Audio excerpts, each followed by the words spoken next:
Mercedes گاڑی، وہ پتہ لگا کہ جناب 2008 میں انہوں نے ایک مرسیڈیز گاڑی اپنے لیے نکلوا لی، کیا ضرورت تھی جبکہ گاڑی الاؤڈ نہیں ہے؟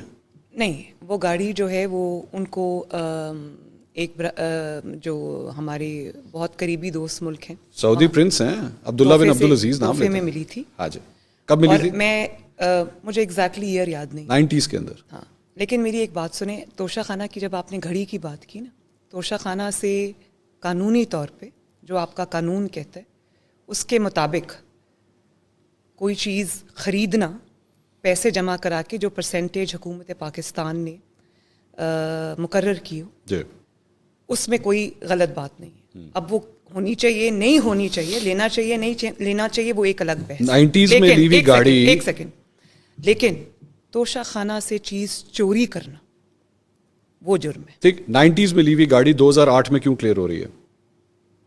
90s میں لی گئی گاڑی 2008 میں کیوں کلیئر ہو رہی ہے؟ کیونکہ وہ جو میری علم میں جہاں تک فیکٹ ہے وہ یہ ہے کہ جب یوسف رضا گیلانی صاحب کے، میرے خیال ہے ان کی حکومت تھی تب، جی ایسے ہی ہے، تو انہوں نے کہا یہ تحفہ آپ کو ملا ہوا ہے اور یہ آپ کی ہے، یہ کھڑی ہوئی ہے اور آپ اس کے جو بھی جو ڈیوز ہیں، جو پرسنٹیج ہے وہ پے کریں. گاڑی الاؤڈ نہیں تھی اس وقت، گاڑی الاؤڈ نہیں تھی.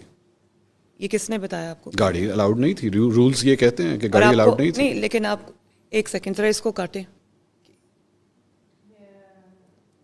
نہیں، مجھے بتائیں اس کا فیکٹ کیا ہے.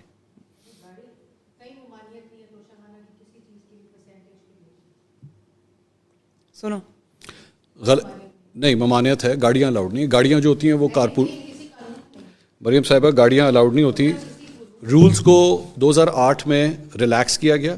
یوسف رضا گیلانی صاحب نے نواز شریف صاحب کے لیے ریلیکس کیا اور انہوں نے آصف علی زرداری صاحب کو بھی نہیں ڈال، انہوں نے آصف علی زرداری صاحب کو بھی 3 گاڑیاں دی جس میں ایک لیکسس شامل ہے، BMW 7 سیریز میں آپ شامل کو ہے. ایک آنیسٹ بات بتاؤں، مجھے آنیسٹلی اس کا نہیں پتا، میں فیکٹس اینڈ فگرز چیک ضرور کروں. آپ چیک کر لیجیے گا، چیک کر یہ پلیز کائنڈلی. Don't worry. ایک اور آپ کے حوالے سے بھی ایک رپورٹ سامنے آئی کہ اس کو بھی ابھی نہ کریں پلیز، میں پہلے سن لوں سوال، کیونکہ میرے پاس تو کوئی گاڑی نہیں ہے بھائی. نہیں، UAE کی رائل فیملی سے آپ نے 2009-2010 کے اندر، کہاں ہے یہ ریکارڈ میں ہے؟ یہ JIT کی رپورٹ میں آیا ہوا ہے، یہ کیا ڈکلیئرڈ ہے آپ کے ریٹرنز کے اندر. مجھے اس کے بارے میں کچھ نہیں پتا. آپ کے پاس کبھی BMW گاڑی نہیں رہی 2009-2010 میں؟ میں آپ کو ایکسپلین کر دیتا ہوں، میں پورا ایکسپلین کر دیتا ہوں. مریم صفدر اونڈ، یہ اب ایگزیکٹ رپورٹ بتا رہی، Maryam Safdar owned a BMW car which was gifted to her by the UAE royal family and the value of the car declared as rupees 3.5 million in the tax year 2009-2010, 2009-2010. The same car was declared to be sold on a profit of rupees 19.66 million.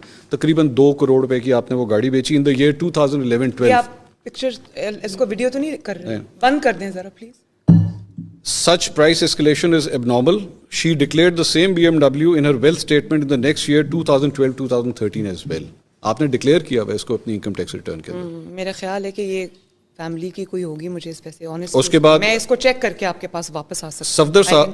Safdar صاحب نے اس کے بعد، میرے پاس ویسے کبھی BMW نہیں تھی. آپ کی وہ کون سی گاڑی تھی جو نیب کے دفتر کے باہر ہٹ ہوئی تھی؟ وہ تھی لینڈ کروزر تھی.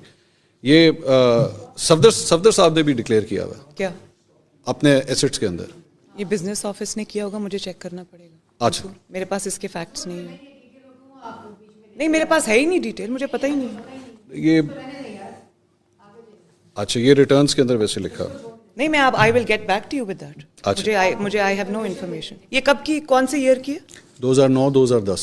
مجھے نہیں پتا، میں چیک کر. اچھا، آپ کو اس کا نہیں پتا. اچھا، یہ ایک اور ہے جس کے اندر آپ نے گفٹس ریسیو کیے ہیں 2010 سے لے کے 2016 تک. 2010 کے اندر جو ہے وہ آپ نے گفٹس ریسیو کیے تقریباً 31 ملین کے اپروکسیمیٹلی. 3 مجھے نہیں پتا، یہ تو آپ کے ٹیکس میں ڈکلیئر ہوا ہوا ہے. فیملی نے دی. یہ ساری JIT کے اندر ہے. ایک سیکنڈ ذرا اس کو کاٹیں. اس کو بھی ابھی نہ کریں پلیز. 2011-12. آپ پکچر اس کو ویڈیو تو نہیں کر رہے؟ بند کر دیں ذرا please.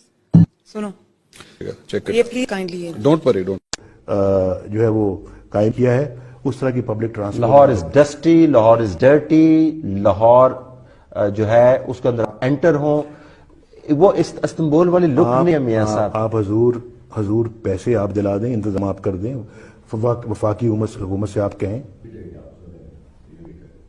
I think this question is very unfair. آپ لاہور ایئرپورٹ سے نکلے Asad Iqbal Saab, please don't interfere. I'm very sorry. I have to insist on this.